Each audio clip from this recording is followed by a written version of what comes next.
Nous sommes le 24 mars 2025 et nous allons analyser le Bitcoin, l'Ethereum ainsi que les différentes datas du jour. Comme d'habitude, si jamais vous n'êtes pas encore abonné à la chaîne, n'hésitez pas à le faire maintenant, ainsi que de liker la vidéo, la partager, la commenter, ainsi que de rejoindre mon canal Telegram communautaire. Tous les liens sont dans la description. Et donc nous sommes lundi et comme chaque lundi, nous allons dézoomer en vue semaine. Et donc qu'est-ce qu'on a pour le moment? Bah écoutez, pour le moment ça se passe plutôt bien. Et notre pattern est toujours valide, d'accord? Donc ici nous avons bien notre épaule, notre tête et notre deuxième épaule, ok? Avec cassure de la neckline. Et ici, pullback dessus. Comme on peut le voir ici, il a vraiment été dessus. Et là, bah, du coup, c'est en train de se reprendre. Donc il fait exactement ce que j'avais prévu qu'il fasse finalement, puisque je vous avais dit que après un pullback, généralement, on repart faire un nouvel ATH. Donc pour le moment, j'ai bien dit pour le moment, eh bien il fait exactement ce qui est prévu. Donc il nous fait une bougie, deux bougies, et ça c'est plutôt pas mal. Maintenant, s'il nous fait une troisième bougie haussière, bah là c'est nickel parce que ça fait un pattern bullish supplémentaire. Donc plutôt sympa pour le BTC. En plus ici ça rejoignait le bas du canal, donc vraiment grosse confluence ici. Et là bah du coup ça repart, ok. Maintenant attention, on peut très bien aussi revenir retester ici, faire un W pour repartir, ok. Un pattern de retournement en vue semaine. Donc on n'est pas à l'abri d'une baisse encore, puisque faut pas oublier que après il y a un nouveau gap CME à aller chercher, je vous le montrerai après. Donc attention, on peut toujours se prendre une petite baisse et c'est, je pense, ce qui va arriver. Hein. Donc là, on va se prendre une petite baisse sous peu, peut-être en fin de journée ou demain, mais je pense qu'on devrait avoir une petite baisse qui devrait arriver, ou du moins dans la semaine. Si c'est pas aujourd'hui ou demain, ce sera dans la semaine. Voire peut-être, avec de la chance, la semaine prochaine. En tout cas, pour le moment, je suis toujours bullish. Il n'y a aucune raison de ne pas être bear market. Ok. Pour le moment, rien ne me prouve cela. Par contre, si on vient break ici à la baisse, si on vient clôturer ici, là par contre, ouais, on pourra commencer à se poser des questions. Et du coup, ça invaliderait notre pattern hyper bullish, ok. Mais là, pour le moment, il n'y a aucun élément qui me dit qu'on part en bear market. Personnellement, c'est tant mieux. Donc voilà pour le BTC, à savoir que faut pas oublier que notre pattern ultra bullish vient chercher quand même 280 000 $. Okay. Donc moi je pense que d'ici la fin de l'année ça va être bon. Hein. Donc moi je commencerai à parler de bear market à partir de fin de l'année vers octobre, novembre, décembre 2025. Là je commencerai à parler de bear market mais pas avant. Personnellement je pense que là maintenant on va se taper des mois assez bullish, je pense. Donc ici, bas du canal, généralement, ça va chercher le haut du canal. Donc, haut du canal, ça fait quelque chose comme 150K, quoi. Hein, ok. Et si on a vraiment une grosse euphorie et un gros FOMO, ça peut monter beaucoup plus haut. Donc voilà, faut être patient et on va regarder qu'est-ce que ça va donner dans les semaines à venir. Donc ici, je vous avais parlé du gap CME. Et donc, regardez ici, qu'est-ce qu'on a? Hop, on a un joli gap ici à combler. On le voit ici, entre 84 400 et 85 130. Donc il est très probable qu'on vienne chercher ce gap. Donc on va revenir vers les 84 000, 83 000. Très probablement, ok. Donc c'est pour ça que je dis il va encore y avoir une baisse parce qu'on devrait aller le combler. Hein. Je pense pas qu'on viendra partira sans venir le combler. Donc attendez-vous quand même dans les prochains jours à avoir un BTC qui va aller chercher les 84 000 à 83 000. Okay. Ce sera pas quelque chose d'exceptionnel, pas normal, puisqu'il y a un gap CME à combler. Okay. Ça, c'est une chose. Pour la Bitcoin dominance, je suis encore ultra bullish sur les altcoins, puisque on le sait, la Bitcoin dominance, c'est important qu'elle chute. Pourquoi? Parce que ça va faire pumper les altcoins, donc ça va faire pumper le Total 3. Et je suis ultra bullish, pourquoi? Parce qu'on a des divergences baissières, comme on peut le voir ici, sur les wave trends, sur le RSI. Et oui, regardez ça, ici, on a des grosses divergences baissières en vue semaine, c'est ultra puissant. Regardez, là ça descend, et là ça monte, ok? Donc, impeccable. On va avoir de grosses chutes qui vont arriver sur la Bitcoin dominance et donc on va avoir les altcoins qui vont commencer à bien pumper. Donc quand ça va chuter, je ne le sais pas, on verra. Maintenant ici, moi je verrais bien un double top. Okay. Tac, tac, tac, boum. et aller chercher des beaucoup plus bas, hein, ok. Donc là, minimum le bas du canal vers 59%, et si on peut aller chercher même les 55%, c'est encore mieux. Là, on va vraiment avoir des alts qui vont pumper bien comme il faut. En plus, on voit qu'ici, il y a une grosse résistance, et ça n'arrive pas à la break, ok. Donc ça, c'est ultra positif, ultra bullish. Impeccable. Et pour le TH, ben enfin le TH qui se reprend. Il a réintégré du coup le pattern de range ici. Il a remonté dans les 2000 $. Alors pour l'instant il n'a pas clôturé, hein, donc la semaine ne fait que commencer, donc il n'a pas encore clôturé bien entendu, mais c'est ultra positif. En plus en vue semaine, bah, regardez le wave trend, il est en train de rebondir ici sur la survente. Pareil pour l'Ishimoku Oscillator, et le RSI il était quand même descendu à 33. Donc maintenant ETH, let's go. En plus ici il a touché le bas du canal, donc qu'est-ce qu'on fait quand on touche un bas de canal? On vient chercher le haut du canal, et le haut du canal c'est la confluence au niveau des 2005. Donc je verrai bien l'ETH pumper jusque 2500 $. Après on verra ce qu'il va faire. Est-ce qu'il va se faire rejeter, ou est-ce qu'il va aller chercher plus haut au niveau des 3600? Ok, ça on ne le sait pas. J'ai pas le boule de cristal, je peux pas le savoir. Mais généralement quand on touche un bas de canal, on va chercher un haut de canal. Et le haut de canal, ben, c'est la confluence avec l'order block ici et la résistance à 2500 $, tout simplement. Donc pour moi, ETH, il est parti. Et je vous avais dit, attention, ETH, 1700, 1800 $, c'est cadeau. Je vous l'avais dit, hein. Rappelez-vous, dans les anciennes vidéos, je vous avais dit, ces prix-là, vous avez pu les revoir. C'est cadeau. Et pour l'instant, ben, force est de constater que pour l'instant, j'ai raison. Le Total 3, pas mal aussi. Il nous fait deux bougies, ouais, comme le BTC hein, finalement. Donc une bougie, deux bougies. Et là, il tente une troisième bougie. Donc plutôt sympathique à ce niveau-là. Et pour le moment, ben voilà. Il nous fait pour moi un bull flag ici. Boum. Ok. Donc ce qui va être important de passer en vue semaine, ça va être la trendline ici. Ok. Donc ça va être important de passer. D'accord. Ici. Cette trendline là, il va falloir la briser pour repartir à la hausse. Sachant que pour repartir à la hausse, il va falloir aller la chercher. Et on devrait normalement aller chercher les 895 à 900 milliards de dollars. Je pense qu'on ira les chercher. Et là, on va tester, du coup, je pense, cette trendline. Ok. Et là, attention, il va pas falloir se faire rejeter. Il va falloir break ça pour retourner chercher au minimum la résistance des 1,06 T. Ok. On a un shop qui était bien chargé, il est en train de se décharger du coup à la hausse, donc c'est tant mieux. On a un RSI à 49, il était tombé à 46, et on voit que ici, ben, on est toujours sur un RSI qui monte progressivement. C'est positif, donc pour moi, en plus ici on a été touché presque le bas du canal, donc là logiquement ça devrait aller chercher le haut du canal, et le haut du canal ça peut aller chercher des 1,40 T. Okay, donc là au niveau des alts ça va prendre plutôt pas mal. Donc moi je reste toujours convaincu que pour le moment nous n'avons pas eu de alt season sur les altcoins. Enfin on l'a eu mais un petit peu, mais on n'a pas eu encore notre phase parabolique, et je pense que la phase parabolique viendra par la suite. Ok. Pour moi une phase parabolique c'est 2-3 fois ça. Vous voyez cette hausse là de 500 milliards à 1,16 T, ben ça pour moi une phase parabolique c'est 2 à 3 fois ça. Et là, vous aurez une vraie phase parabolique. Et ça, c'est déjà une bonne petite alcool season. Hein. Mais c'est pas suffisant pour parler de phase parabolique. Mais voilà, s'il y a ça encore, ben on prend. Voilà, clairement, on va pas, on va pas faire la fine bouche. Hein. On prend ça. On prend ça 2-3 fois, c'est bon. Impeccable. Pour le Feeling Grid Dex, nous sommes à 45 points. Donc on a pris 15 points par rapport à hier, forcément, hein, vu que tout est en train de pump aujourd'hui et ce matin, impeccable. Hein. Là on commence à prendre des 30, 40, 50% sur certains alts, franchement, magnifique.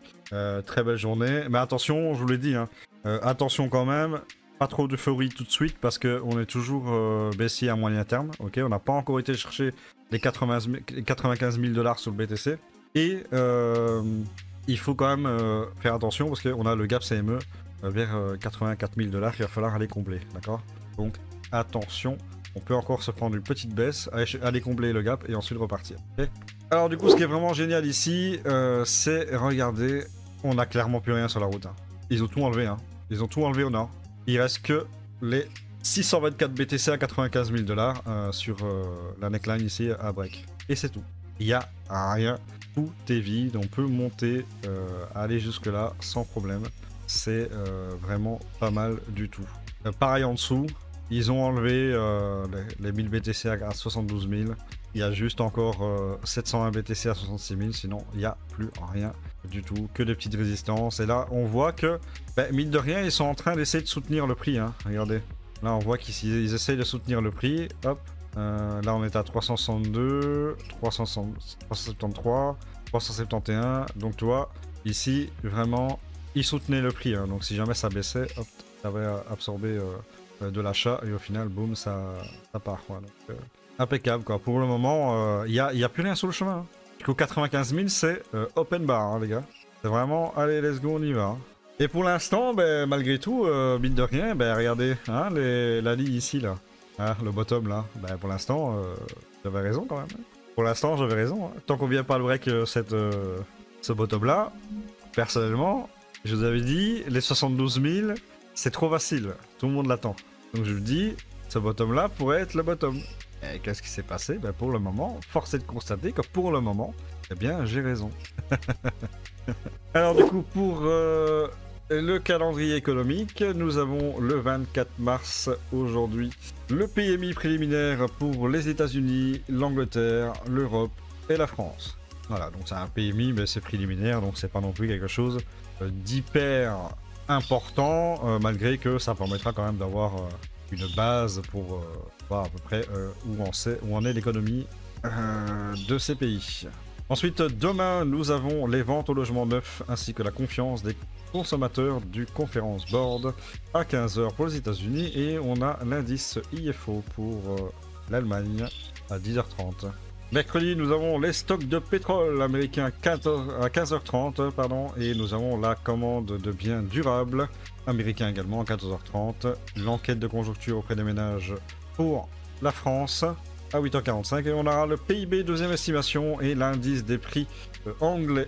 Donc ça va être important pour l'Angleterre, pour la session de Londres. Okay. Et jeudi, on a le PIB troisième estimation et les allocations de chômage. Les inscriptions aux allocations de chômage à 13 h 30 pour les États-Unis. Et donc ça, du coup, ça va être important. Une journée plutôt importante jeudi. Et vendredi, là, c'est la valse des statistiques. Il y en a vraiment une pelletée. Puisque, alors, on commence avec les États-Unis. Donc, confiance des consommateurs du Michigan à 15 h. Revenus des ménages, dépenses des ménages à 13 h 30. En Allemagne, on a la confiance des ménages. En France, on va avoir la confiance des ménages. Ainsi qu'en Espagne et la confiance dans l'industrie espagnole aussi. Pareil pour la France, hein, confiance dans l'industrie et l'Allemagne, pareil, ainsi que le prix à la production industrielle, l'indice des prix provisoires et la dépense des consommateurs des ménages pour la France. Puis on a la vente de détail, taux de chômage pour l'Allemagne et la vente de détail Angleterre. PIB deuxième estimation, donc ça va être important aussi, et pour l'Angleterre. Et les demandeurs d'emploi pour l'Allemagne ainsi que la balance commerciale pour l'Angleterre. Donc grosse journée statistique pour vendredi. Attention, je pense que jeudi et vendredi sont quand même les journées qui va être le plus volatile, okay, selon moi. Pour la Gold Season, nous sommes à 29 actuellement, on est toujours proche de la Bitcoin Season. Et au niveau du top 50 performance, ça commence tout doucement à revenir un petit peu. On va pas dire quelque chose d'acceptable parce que bon, on est quand même toujours sur des moins 60% hein, pour Lena. Pareil pour Pep et Paul, moins 60%, donc il y a encore du boulot. Mais on a quand même un BTC qui est à moins 15%, donc il commence à remonter. Donc tout commence à remonter, hein, rappelez-vous, on était proche des moins 80%. Et pour la surperformance, on a toujours TKX, GT, OM, FTN, WT et XMR, ainsi que XRV qui surperforment le BTC. Au niveau des liquidations, pour une fois, c'est les shorts qui prennent un petit peu plus que nous, puisque les shorts prennent 134 millions de dollars de liquidation, alors que nous, les longues, on prend 57 millions de dollars, ce qui nous fait un total de 191 millions de dollars de liquidation en 24 heures. Pour Triflation, attention, on remonte un petit peu ici, on est à 1,78%. Bon, on est toujours en dessous des 2%, donc ça va. Mais faut que ça arrête de monter là. Là, ce serait bien que ça descende un petit peu. Comme ça nous permettra d'avoir un joli mois d'avril pour sûr. Pour l'intérêt du Bitcoin sur Google Trends, pour l'instant, on est encore assez bas, hein, puisque nous sommes à tout simplement 23. C'est très bas. C'est très bas, mais ça va remonter. Ne fût-ce qu'aller rechercher des 76, des 80, voire même là, 100. Je crois qu'on a atteint 100. J'arrive pas à aller chercher, mais je crois qu'on a atteint 100. Donc à ce niveau-là, je pense que là, on aura vraiment notre phase parabolique. Pour l'instant, voilà. Faut patienter, tout simplement. On va donc faire un petit tour des altcoins, puisque ça fait un petit moment qu'on n'a pas fait de tour. Donc on va aller faire un petit tour au niveau des altcoins. Donc qu'est-ce qu'on a pour le moment? Du coup, on a un API ici qui nous fait un bas du canal. Et en vue semaine, bas du canal, qu'est-ce que ça fait généralement? Eh bien, ça va chercher le haut du canal. Et qu'est-ce qu'il a fait? Il nous a fait une bougie semaine de folie. Hein. Ici, clairement, une grosse bougie énorme. Ici, c'est ici qu'il fallait se positionner, hein, clairement. Hein. Je pense que là, sur API, c'était magnifique. Et regardez, ça nous fait un joli 159%. Une bougie semaine impeccable. Bon, maintenant, ça va retracer peut-être un petit peu. On ne le sait pas. Mais en tout cas, ici, même au niveau du wave trend, ça nous fait un joli double bottom pour le moment. Donc, très intéressant. Pour API, bon là maintenant, je pense que c'est un peu trop tard pour rentrer dessus. Je pense qu'il va falloir attendre que ça retrace un petit peu. Hein. On prend un petit Fibo ici. Je pense qu'une zone intéressante pour y accumuler serait entre 1,01 et 0,87 centimes. Je pense que dans cette zone ici, je pense que c'est vraiment pas mal. Donc après, vous pouvez le faire en 3 fois. Hein. Donc vous mettez une première louche à 1,12, une deuxième louche à 1$ et une troisième louche à 88 centimes. Voilà, faites cette zone ici. Et après, logiquement, si on repart sur un run haussier, du coup, ça va repartir to the moon, tout simplement. Alors du coup, Bell, il a été chercher le haut du canal, il a été chercher le bas du canal. Voilà, pour l'instant, c'est vraiment... c'est limite... ouais, c'est quasiment un range. Ça reste un canal, mais c'est quasiment un range. Donc pour l'instant, cette zone ici était intéressante à l'achat. Vers les 53 centimes. Je pense qu'on peut peut-être espérer un retour ici vers les 58 centimes. 58 centimes pour soit... Ah, allez, franchement 58-60 centimes pour Bell. C'est un bon cours d'achat pour se positionner dessus sans problème. Alors A8, ça peut être intéressant. Pourquoi? Parce que ici il a touché le bas du canal. Haut du canal ici. Boum, on va chercher le bas du canal. Bas du canal, généralement on va chercher le haut du canal. Ok. Donc qu'est-ce qui se passe? Ici on a eu une première bougie haussière en vue semaine, ok, et ensuite ça retrace. Donc si nous faisons un joli Fibo pour le moment, hop, allez, qu'est-ce qu'on a ici? On a tout simplement, hop, un prix qui se situe entre le 0,618 et le 0,786. Donc ici, c'est un bon cours d'achat pour se positionner à la hausse, tout simplement. Donc A8 a suffisamment retracé ici pour que ce soit intéressant d'acheter. Donc vous pouvez acheter directement ici. Alors bien sûr, c'est pas un conseil d'investissement, donc... je suis pas responsable si jamais ça marche pas, ok, d'accord. Faites ce que vous voulez. Mais en tout cas, ici, directement, première cartouche, ok. C'est en plus là, c'est en train de faire un support. Ensuite, vous pouvez attendre que ça revienne sur 0,786. Deuxième cartouche. Et une troisième cartouche si jamais ça vient chercher le bas du canal ici. Okay. Donc première cartouche, boum, maintenant, à 15 centimes. Deuxième cartouche, 13 centimes. Troisième cartouche, 10 centimes. Alors du coup sur SCRT, je vous en avais parlé la semaine dernière. Okay. Je vous avais dit, ah c'est super intéressant comme cours parce que ici on a notre bottom, donc notre support. Et regardez qu'est-ce qu'il fait. La deuxième semaine ça a été haussier avec une belle bougie. Donc SCRT c'était vraiment pas mal ici, hein, je vous avais dit. Prendre ici c'est plutôt intéressant. Regardez, hop, vous auriez déjà pris facile un bon 27%, 25%. Et ça se peut, hop, ça va repartir à la hausse. Donc SCRT c'était vraiment sympathique à prendre au prix où je vous l'avais indiqué la semaine dernière. Voilà, donc j'ai pas repéré grand chose de plus. Si jamais je vais repérer d'autres tokens sympas à prendre, je le publierai soit sur mon Telegram, dans mon canal VIP ou dans mon canal communautaire tout court. Donc n'hésitez pas à les rejoindre, tout simplement. Tous les liens sont dans la description. Voilà. Allez, sur ce, moi je vous laisse. Je vous dis à bientôt. Merci d'avoir regardé cette vidéo. Abonnez-vous, likez, commentez, partagez, rejoignez mon Telegram. Et on se retrouve pour une nouvelle vidéo. Je vous dis à la prochaine. Ciao!